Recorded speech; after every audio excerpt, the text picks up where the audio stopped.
Israel पर Gaza पट्टी से हुए हमलों ने दुनिया को एक और मोर्चे पर युद्ध में धकेल दिया। इस भयानक युद्ध में अभी तक कुल मिलाकर 1300 से ज्यादा लोगों की मौत हो चुकी है, जिनमें करीब 800 लोग इजराइल की सीमा में हैं और करीब 500 लोग गाजा पट्टी में मारे गए। इसकी आधिकारिक सूचना अभी तक है।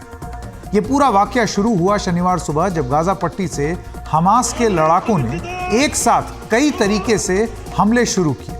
उन्होंने एक साथ करीब 5000 रॉकेट इजराइल पर दागे और इसी आड़ में करीब 1000 हमास के लड़ाके जमीनी, हवाई और समुद्री रास्तों से गाजा पट्टी से लगे इजरायली इलाकों में घुस गए। वहां उन्होंने कई नागरिक ठिकानों पर लोगों को निशाना बनाया। एक म्यूजिक फेस्टिवल में घुस गए जहां 250 से ज्यादा लोगों की मौत हुई है, उनको मौत के घाट उतारा गया है। कई इजरायली लोगों को उनके घरों तक से बंधक बनाकर गाजा पट्टी में अपने ठिकानों में वो ले गए। जानकारी के मुताबिक 100 से ज्यादा लोगों को हमास के लड़ाके बंधक बनाकर अपने साथ ले गए हैं। इस हमले को 60 घंटे से ज्यादा गुजर चुके हैं। इस बीच हमले में इजराइल के अंदर करीब 800, जैसे कि हमने आपको बताया था, और बाकी गाजा पट्टी में लोगों की मौत हो चुकी है, जिनमें कई विदेशी नागरिक भी शामिल हैं। अमेरिका ने अब तक अपने 9 नागरिकों के मारे जाने की पुष्टि की है। नेपाल के 10 छात्रों का भी इस हमले में मारे जाने की पुष्टि हो चुकी है। कई अन्य देश भी अपने नागरिकों की जानकारी पाने की कोशिश कर रहे हैं। ताज़ा जानकारी ये भी मिल रही है कि एक भारत की नर्स भी जख्मी हुई है इन हादसों में। करीब 2000 से ज़्यादा लोग हमास के हमले में घायल भी हुए हैं।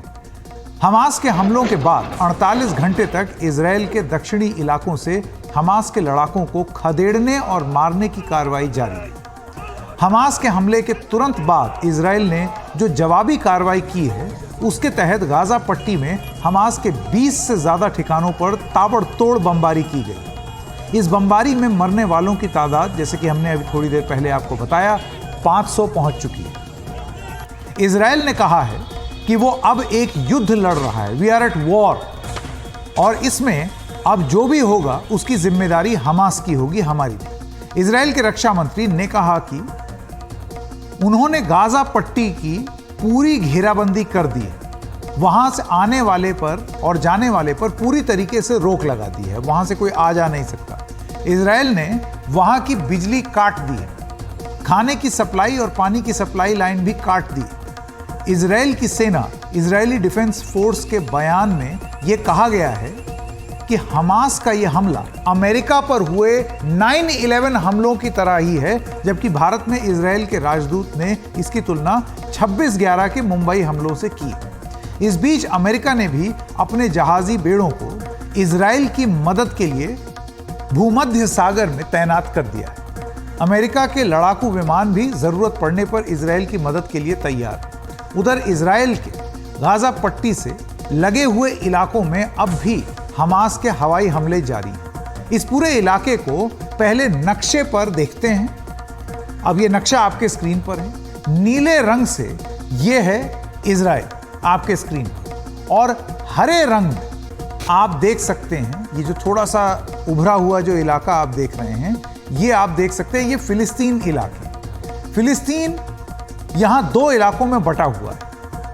गाजा पट्टी, जिसे आप लाल रंग में देख रहे हैं, और दूसरी जगह है, उसे कहते हैं वेस्ट बैंक। इन दोनों जगहों पर ये जो आप हल्के लाल रंग में आप देख रहे हैं, ये फिलिस्तीन का इलाका है। बाकी सब अब इजराइल के कब्जे में है, वो इजराइल ने घेरा हुआ।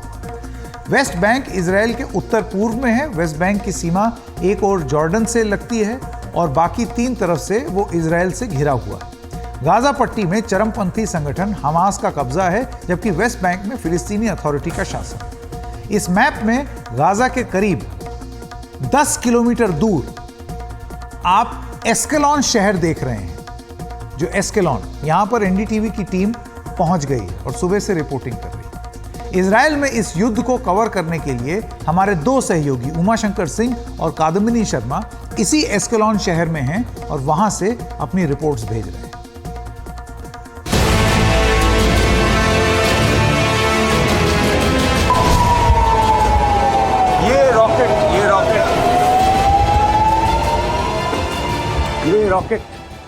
रॉकेट अभी चला गाजा पट्टी की तरफ से ये देखिए हम यहाँ अभी सेफ जगह पे आ गए। And immediately the siren went off and we had to run inside into this. Flights are cancelled.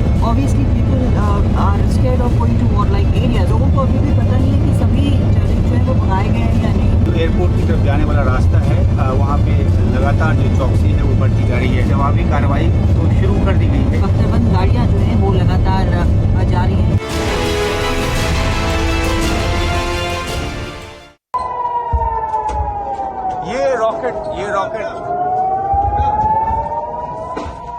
ये रॉकेट अभी चला गाजा पट्टी की तरफ से और हमें ये शेल्टर लेने के लिए यहाँ बंकर में आना पड़ा है। ये जो आवाज़ धमधम की आवाज़ आ रही है वो ये देखिए हम यहाँ अभी सेफ जगह पे आ गए। यहाँ पे तमाम लोग जो हैं वो जुटे हुए हैं। तो ये पहला लाइव वास्ता जो रॉकेट अटैक हो रहा है गाजा पट्टी की तरफ से, उसका पहला लाइव हमारा सामना हुआ है। We reached the hotel and immediately the siren went off and we had to run inside into this. और हमारा सामान अभी भी बाहर ही पड़ा हुआ है। सामान the luggage is still outside.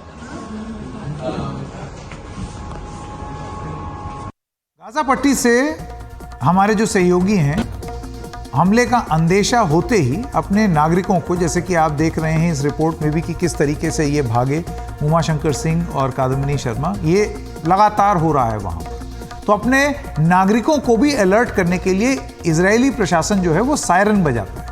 ये सायरन यहाँ रह रहकर बजता रहता है। हमारे सहयोगी उमाशंकर सिंह और कादम्बिनी ने इसका जायजा लिया।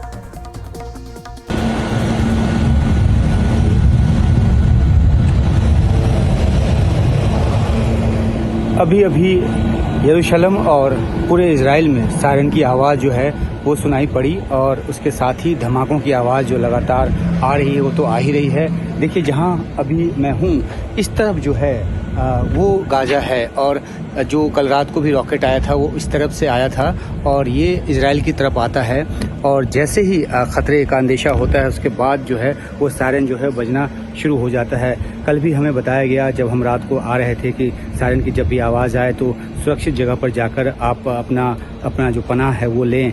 गाड़ी में आते समय भी ये कहा गया कि जब भी ऐसी आवाज़ हो और गाड़ी में हो तो गाड़ी से उतरकर ज़मीन पर लेट जाएं क्योंकि इसी तरीके से आप सुरक्षित रह सकते हैं। तो यहाँ पे हर 5वें 10वें मिनट पर धमाके की जो आवाज़ है वो आती है। अभी एयर सायरन की आवाज़ जो है वो आई। जाहिर सी बात है कि हवाई हमले का अंदेशा जो है वो फिर से एक बार यहाँ पर है। हालांकि जो इजराइल है उसने कंट्रोल करने का दावा किया है और ये कहा है कि सब पूरे इलाके में जहाँ पे आतंकवादी घुसे थे उन सभी इलाकों पर दोबारा से जो इजराइल डिफेंस फोर्स है उसका कब्जा हो गया है। हालांकि इस बात से इनकार नहीं किया है कि कुछ इलाके में मिलिटेंट अभी भी हो सकते हैं, लेकिन जहाँ तक कंट्रोल की बात है पूरी तरीके से जो इजराइल के हर क्षेत्र में ये जो इजराइल डिफेंस फोर्स है उसका जो कब्जा है उसका जो डोमिनेंस है वो हो गया है।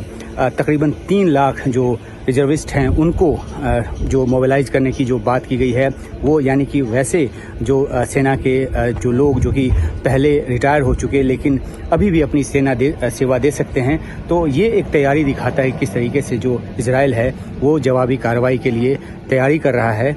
और जाहिर सी बात है कि बार बार जिस तरीके से कहा गया है कि जो हमला हुआ शनिवार को और जो लगातार चल रहा है उसका माकूल जवाब इजराइल की तरफ से दिया जाएगा।